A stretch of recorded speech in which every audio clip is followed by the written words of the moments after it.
चलिए आज बात करूंगी आतंकिस्तान की, यानी कि पाकिस्तान की।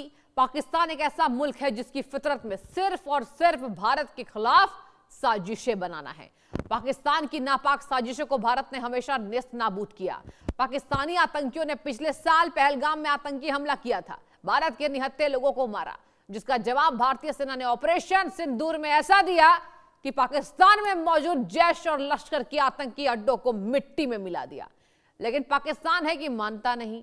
अब मुरीद के फिर से लश्कर तैयबा ने अपने नए नवेले आतंकियों की फौज को भारत के खिलाफ तैयार कर दिया है। लश्कर तैयबा ने आतंकियों की ट्रेनिंग के पहले चरण की पासिंग आउट सेरेमनी में आतंकी हाफिज अब्दुल रऊफ से जानकारी दी कि ये सभी आतंकी मरकज तैयबा में ट्रेन होते थे और इंशाअल्लाह आगे भी होते रहेंगे। सुनिए, आतंकी हाफिज अब्दुल रऊफ ने इस दौरान यह भी कबूलनामा किया कि ऑपरेशन सिंदूर बाद बहुत बड़ा हमला था, अल्लाह ने हमें बचा लिया। आपको बयान सुनाते हैं दर्शकों, और चलिए बयान आपको बाद में सुनाएंगे, पहले हम विशेष चर्चा करेंगे जहां आपको बता दें रवि अरोड़ा जी विदेश मामलों के जानकार और विंग कमांडर प्रफुल्ल बख्शी जी डिफेंस एक्सपर्ट के तौर पर इंडिया न्यूज पर जुड़ चुके हैं। सर आप दोनों को गुड मॉर्निंग और बहुत स्वागत है इंडिया न्यूज पर। और सर चलिए आज बात करेंगे आतंकिस्तान की। सबसे पहले मैं जानना चाहूंगी रवि अरोड़ा आपके पास। सर देखिए, आपने सुन लिया होगा मैंने जो दर्शकों को बताया। अब कहा जा रहा है कि आतंकी साजिशें नाकाम हो रही हैं तो मीटिंग्स पर मीटिंग जारी है।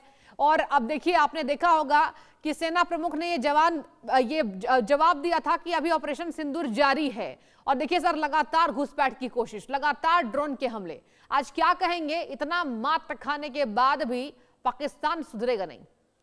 रवि जी। जी बिल्कुल मैं समझता हूँ लगातार जिस प्रकार से लश्कर तैयबा की बात करें, चाहे हम बात करें जैश ए मोहम्मद की, लगातार जिस प्रकार के इनके आतंकी जहर उगल रहे हैं और लगातार अपनी ही पोल पूरी दुनिया को खोलकर बता रहे हैं कि किस प्रकार से आतंकी ठिकाने, चाहे हम बात करें मरकज लश्कर की बात करें, चाहे मरकज सुभान अल्लाह की बात करें, इन्हीं दोनों ठिकानों को जिस प्रकार से नेस्त नाबूद किया, बल्कि मैं समझता हूँ कि चीथड़े तक उड़ा दिए, उन आतंकियों के जो है पार्ट्स तक नहीं मिल पाए। तो ऐसे में कहीं ना कहीं भारत का जो दावा था कि किस प्रकार से हमने आतंकी कैंप उड़ाए, किस प्रकार से, लेकिन कहीं ना कहीं पूरी दुनिया में एक सवाल उठाने की जिस प्रकार से भारत पर कोशिश की जाती है, उस पर आज पूरी तरह से जो है एक स्टैंप लग गई है कि आज खुद आतंकियों ने बता दिया कि किस प्रकार से इन आतंकियों को उड़ाया गया था।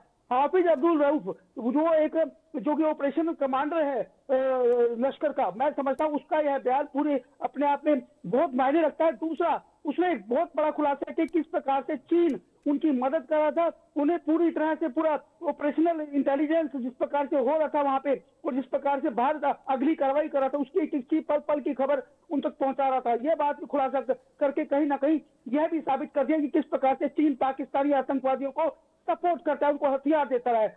दूसरा, आपको याद होगा अभी उपेंद्र द्विवेदी जी का जब बयान आया था सीडीएस का कि हमारे टारगेट के करीब 8 आतंकी कैंप जो अभी भी चल रही है ऑपरेशन में, अगर हमला करते हैं तो पूरा इनको ही तबाह नहीं किया जाएगा, बल्कि पाकिस्तानी सेना को भी जवाब दिया जाएगा।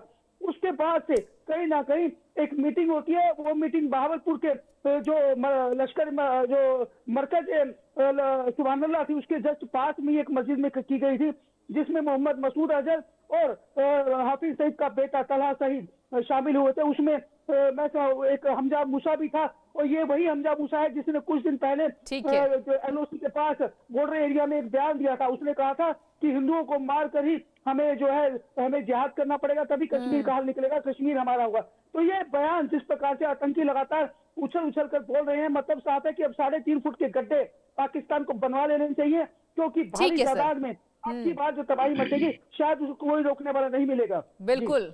एक बार मैं विंग कमांडर प्रफुल्ल बख्शी जी के पास जाना चाहूंगी। सर आपको गुड